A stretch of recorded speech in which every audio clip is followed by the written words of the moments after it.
Bom dia, Paulo Moura, cientista político, 22 de abril de 2021.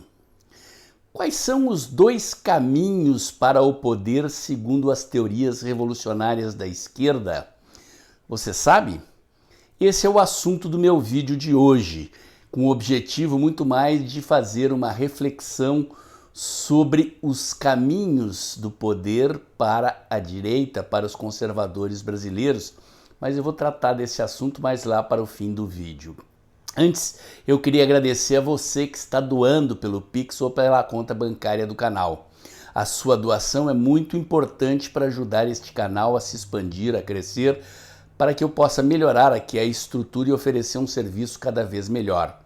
Este é o único canal no YouTube que oferece análises políticas com viés conservador em vídeos curtos à luz da ciência política e da teoria da comunicação.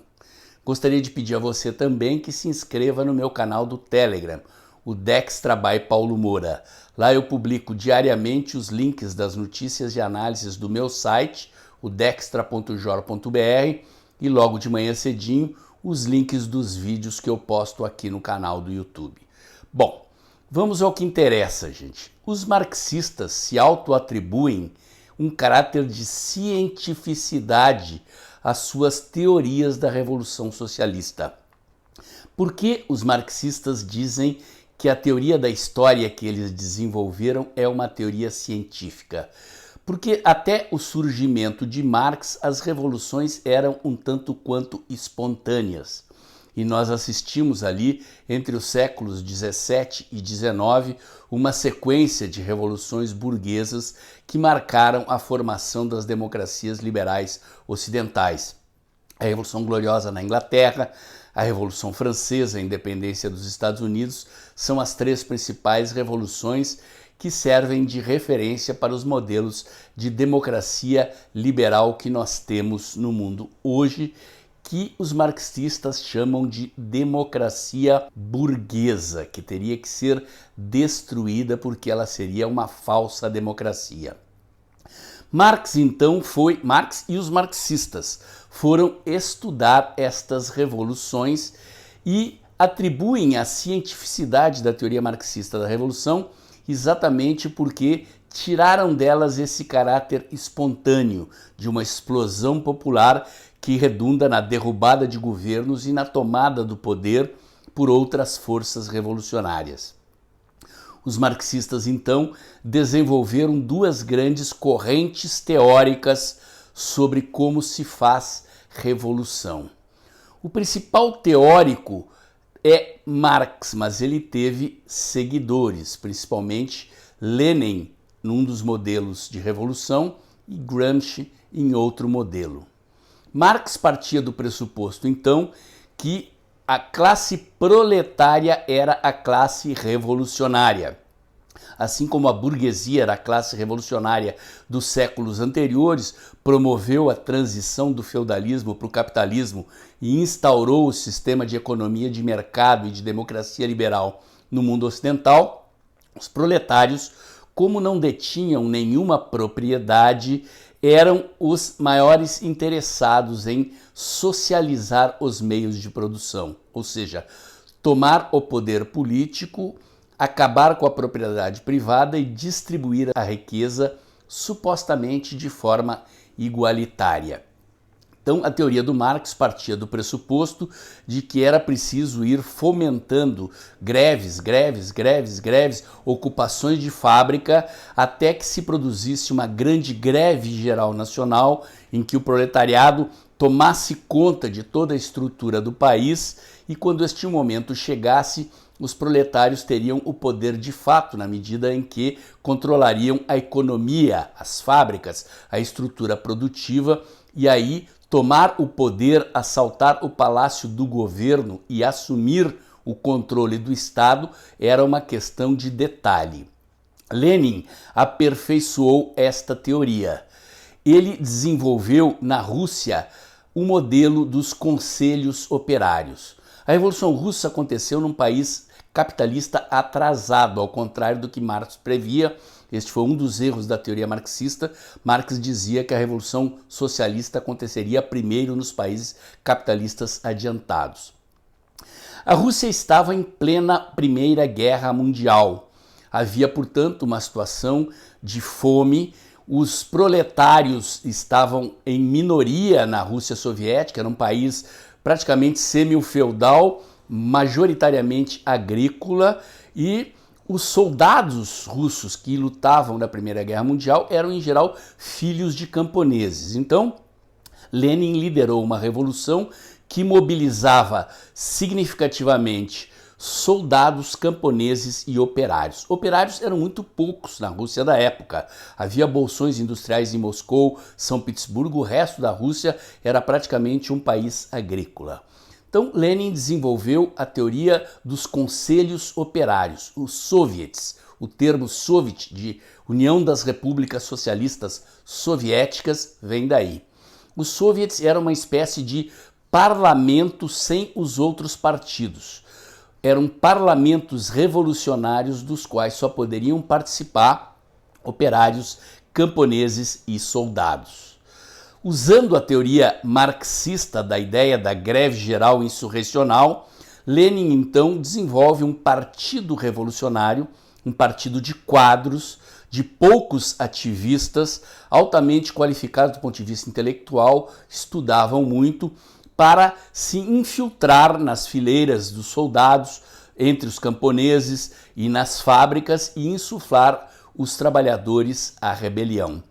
Num contexto de fome, de frio, de carência de estrutura de sobrevivência da população pobre da Rússia soviética em guerra, Lenin então obtém sucesso e quando ele percebe que os conselhos operários, os soviets, estavam disseminados por todo o país, ele chega à conclusão que era hora de tomar o poder e aí o assalto ao Palácio de Inverno também era uma questão de detalhe. De fato, os comunistas já tinham tomado o poder, controlavam as unidades militares através da insurreição dos soldados famintos.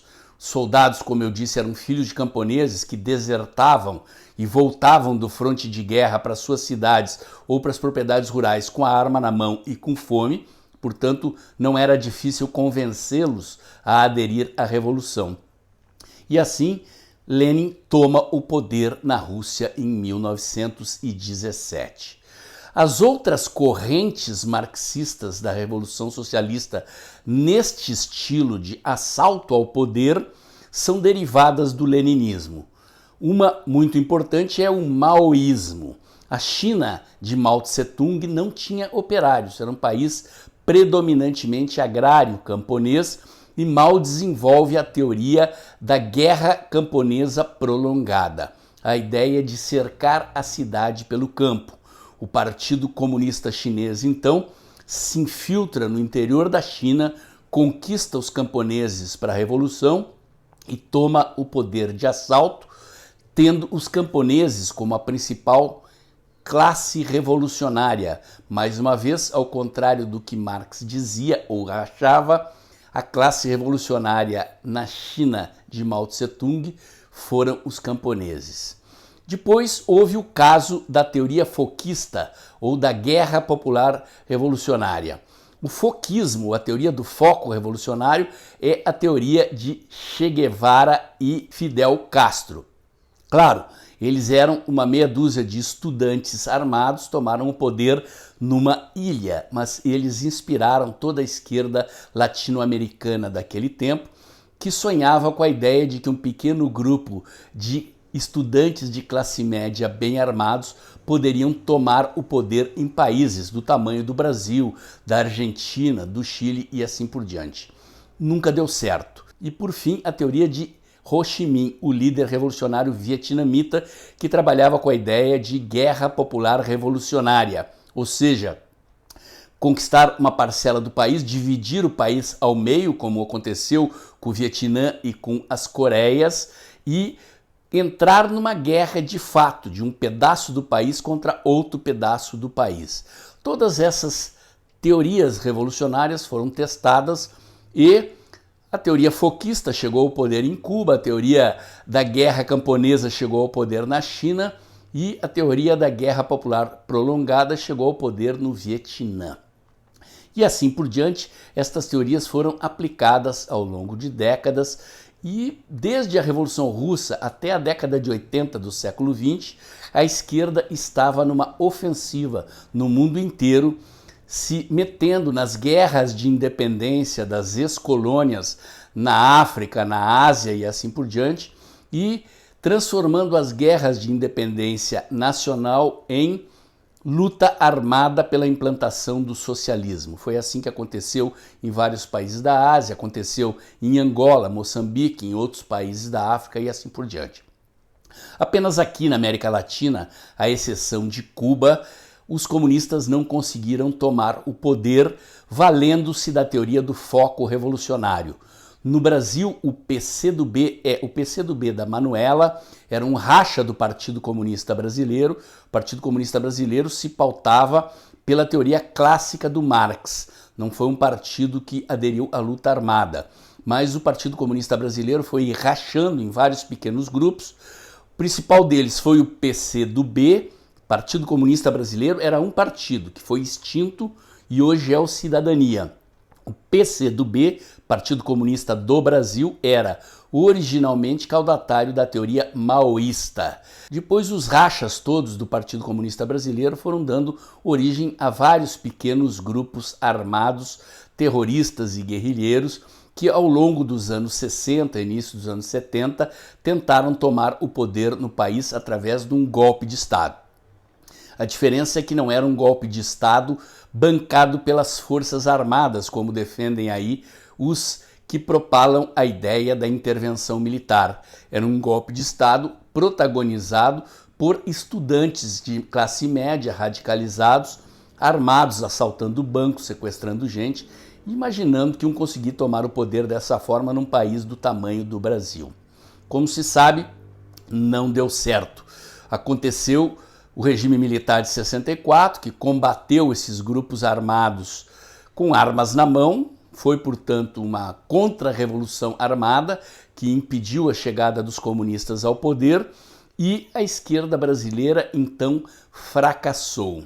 O que fez a esquerda brasileira? Ela fez uma autocrítica, uma análise dos seus erros, chegaram à conclusão que não haveria como tomar o poder num país do tamanho do Brasil com base nas teorias revolucionárias, nem do Marx, nem do Lenin, nem do Mao, nem do Che e do Fidel e nem do Ho Chi Minh. Quem passou a ser então o autor de referência da esquerda brasileira? Antônio Gramsci, um comunista italiano que passou a maior parte do seu tempo de vida na prisão e que escrevia a sua teoria revolucionária da prisão. Qual a diferença entre Gramsci e Lenin? Lenin, assim como Marx, se dedicou a estudar como tomar o poder de assalto. Ou seja, as revoluções burguesas dos séculos 17, 18 e 19, ou mesmo a Revolução Russa, eram revoluções focadas na ideia de que o poder residia no palácio do rei, no caso dos russos, no palácio do czar Nicolau II. Então, revolução na cabeça desses caras era tomar de assalto o palácio do governo, decapitar o rei, como fizeram os franceses na Revolução Francesa, e tomar o poder. Então, o modelo da Revolução Russa, de certa forma, segue o modelo da Revolução Francesa como estilo de tomada do poder. É óbvio, a Revolução Francesa foi uma revolução que redundou numa democracia liberal capitalista, a Revolução Russa num regime comunista. Gramsci, ao contrário de Lenin e desses outros autores que propalaram essas teorias revolucionárias, se focou em estudar não a tomada do poder, não o golpe de Estado, que é o cume, o apogeu do processo revolucionário de tomada do poder, mas ele foi estudar como a burguesia revolucionária dos séculos 17, 18 e 19 preservou o poder depois de conquistá-lo. E aí surge a ideia da guerra cultural. Gramsci então defendia a ideia que para preservar o poder era preciso conquistar os corações e mentes da sociedade. foi estudar como os valores da burguesia revolucionária substituíram os valores da sociedade feudal. A ideia de propriedade privada, de liberdade individual, de direitos humanos e direitos individuais, a partir das revoluções burguesas, se disseminou na Europa, passando a ser aceita como valor cultural a ser preservado. A ideia, portanto, de democracia, de que nas sociedades os governos têm que ser eleitos pelo voto da maioria, que o poder se conquista pacificamente através de eleições, que os conflitos de natureza privada são resolvidos pela justiça, que o poder deve ser tripartido entre executivo, legislativo e judiciário, enfim, estes valores que surgiram com o ideal revolucionário das revoluções burguesas, seja na sua versão parlamentarista, oriunda da Revolução Gloriosa na Inglaterra, seja na sua vertente republicana, oriunda da Revolução Francesa ou da independência dos Estados Unidos, se espalharam por todo o Ocidente, passando a caracterizar um sistema político e econômico dominantes. E dominantes por quê? Porque a Revolução Burguesa, capitalista, liberal, durou e dura tanto tempo. Porque a maioria da sociedade foi conquistada para aceitar os valores culturais dessas revoluções. Ou seja, para Gramsci, mais importante do que tomar o poder de assalto, do que derrubar o governo instalado no poder de Estado, é preciso antes conquistar os corações e as mentes das pessoas. Convencer a maioria do povo de que certas ideias, no caso dos comunistas, as ideias comunistas, são boas, desejáveis, que elas farão bem às pessoas se o governo for comunista e o regime político e o sistema econômico comunista substituírem o regime político e o sistema econômico capitalista. Portanto, a esquerda brasileira, depois de 64, depois de ser derrotada nas suas tentativas frustradas de tomar o poder pela luta armada, abandonou a ideia de luta armada e aderiu à teoria gramsciana da guerra cultural. E pasmem, isto aconteceu em pleno regime militar.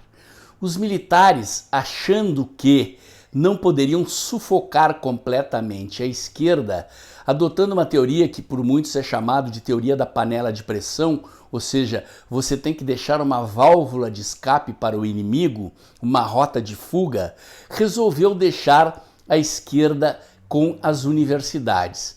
Havia ali um grau de censura, de controle, de repressão, mas basicamente nas salas de aula, nos ambientes universitários, a esquerda tinha um relativo grau de liberdade para atuar. E o que fez a esquerda, então, ao longo das décadas que se sucederam ao regime militar, e repito, inclusive durante o regime militar, formou 3 gerações de jovens para gostarem, aderirem às ideias socialistas. Ou seja, pessoas que tinham lá na década de 60, final da década de 60, década de 70, eram adolescentes, tinham lá seus 16, 17 anos, estavam entrando na universidade, passaram a ser cooptadas pela esquerda e doutrinadas para o ideário socialista. Isto aconteceu nos anos 60, 70, 80 e 90, anos em que a esquerda passou a construir o Partido dos Trabalhadores. O Partido dos Trabalhadores é formado por vários grupos, alguns deles oriundos da esquerda do passado. Vários grupos que eram da luta armada aderiram ao PT, a esquerda da igreja, o pessoal das comunidades eclesiais de base, da teologia da libertação, os sindicalistas e os intelectuais universitários formaram então um partido com a intenção de ser um partido de massas, ao estilo dos partidos socialistas europeus. Partidos voltados para educar as classes trabalhadoras para os valores socialistas. Pacientemente, então, a esquerda se dedicou à doutrinação dos universitários, dos religiosos que faziam trabalho de base nos bairros populares da sociedade, tomou conta das associações de bairro, dos sindicatos, das entidades estudantis e das cátedras universitárias e redações da imprensa da mídia tradicional. Ao longo desses anos, estas gerações de estudantes doutrinados pela esquerda chegaram ao poder dentro das empresas, dentro do poder judiciário. Sim, as faculdades de direito não formam apenas advogados, formam procuradores, formam juízes, formam médicos, formam engenheiros, formam professores que passaram a reproduzir a ideologia socialista não apenas dentro das universidades, mas dentro das escolas secundárias e das escolas primárias. Então, ao longo das décadas de 70, 80, 90, a esquerda se dedicou a esta tarefa de, me perdoem a heresia, evangelizar a sociedade para a teoria comunista, para acreditar que o socialismo é uma coisa boa, justa e desejável. Chegaram ao poder com a eleição do PT. Aliás, talvez antes, com a eleição do próprio Fernando Henrique Cardoso e do PSDB, que, segundo a teoria das tesouras, tão propalada pelo filósofo Olavo de Carvalho, é co-irmão do PT. Então, estas décadas de trabalho ideológico da esquerda na base da sociedade resultaram a 2 governos do PSDB e a 4 governos, 3,5, já que houve impeachment da Dilma, do PT. Anos e anos de poder. E mesmo agora que nós tiramos o PT do governo, nós não tiramos a esquerda do poder. Essa é a questão. Observem a dificuldade que o presidente Bolsonaro tem de implementar o programa de governo em nome do qual ele se elegeu. Ele bate numa barreira ideológica muito forte, porque dentro do poder judiciário, dentro do poder legislativo, dentro das redações da mídia, dentro do sistema educacional e dentro de boa parte das nossas igrejas, existem forças sociais que acreditam no socialismo e lutam contra os valores conservadores. Observem, todo mundo acho que está me ouvindo aqui sabe disso, a maioria da população brasileira é culturalmente conservadora. São pessoas de maioria cristã, que defendem a família, enfim, professam valores que são contra a legalização das drogas, são contra o aborto, mas essas pessoas foram capazes de eleger o PSDB e o PT, gente. Por quê? Porque foram iludidas pela ideologia socialista, porque apesar de serem culturalmente conservadoras, elas são despolitizadas. Os conservadores politizados no Brasil, você que está aí assistindo meu vídeo, nós somos 30% da população. Do outro lado, lá na extrema esquerda, existem também 30% de esquerdistas. Isso mesmo, você que não acredita que Lula tem o percentual que tem na pesquisa, some aí o percentual do Lula com o percentual do Ciro Gomes, com o percentual do PSOL e de outros partidos da esquerda, e você vai ver que a esquerda tem muito poder dentro da sociedade brasileira, poder de fato. Eles podem não estar no palácio do governo, sentado na cadeira do presidente, com a caneta do presidente na mão, como está o presidente que nós elegemos, mas eles têm poder, no mínimo, poder de impedir um governo conservador de governar. Por quê? Porque este governo conservador foi eleito graças a um acidente da história. O PT forçou a mão, roubou demais, forçou demais essa questão da ideologia de gênero, dos valores culturais subversivos da esquerda, e a sociedade brasileira resolveu dar um basta, ou seja, este eleitor de centro, conservador culturalmente, despolitizado, que votou no Fernando Henrique, que votou no Lula, que votou na Dilma, dessa vez veio para o lado da direita e votou no presidente Bolsonaro. Mas a esquerda ainda domina as instituições educacionais, religiosas e a mídia. Essa é a grande questão, gente. Ou a direita aprende essa lição, ou nós nos organizamos num partido que vá fazer educação da população para os valores conservadores, mostrar para a sociedade, por A mais B, detalhadamente, didaticamente, que o socialismo é uma ideologia do mal e defender as ideias da liberdade, da propriedade privada, da família, dos valores cristãos, ou nós corremos o risco sério de perder o governo, porque o poder de fato nós ainda não conquistamos.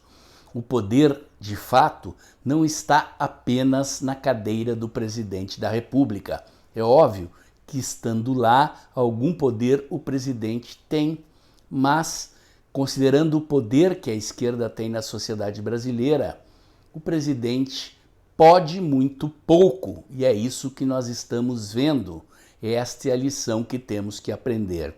E se você acha que aprendeu alguma coisa nova com esse vídeo de hoje, faz um Pix aí, ajuda o canal a crescer, compartilhe esse vídeo, ajude os conteúdos desse canal aqui a chegarem o mais longe possível. A sua doação é muito importante para isso, e se você está sem grana e não tem nem 5 pilas para dar para o canal, compartilhe esse vídeo, ajuda a expandir os conhecimentos que eu tento passar para você aqui. E aí, gostou? Então, curte, comenta, compartilha, bota o dedãozinho lá, aperta o sininho para o YouTube avisar você quando tem vídeo novo no canal, inscreva-se no meu canal do YouTube, lembre-se de se inscrever também no meu canal do Telegram, o Dextra by Paulo Moura, e o comentário de hoje era esse. Até o próximo.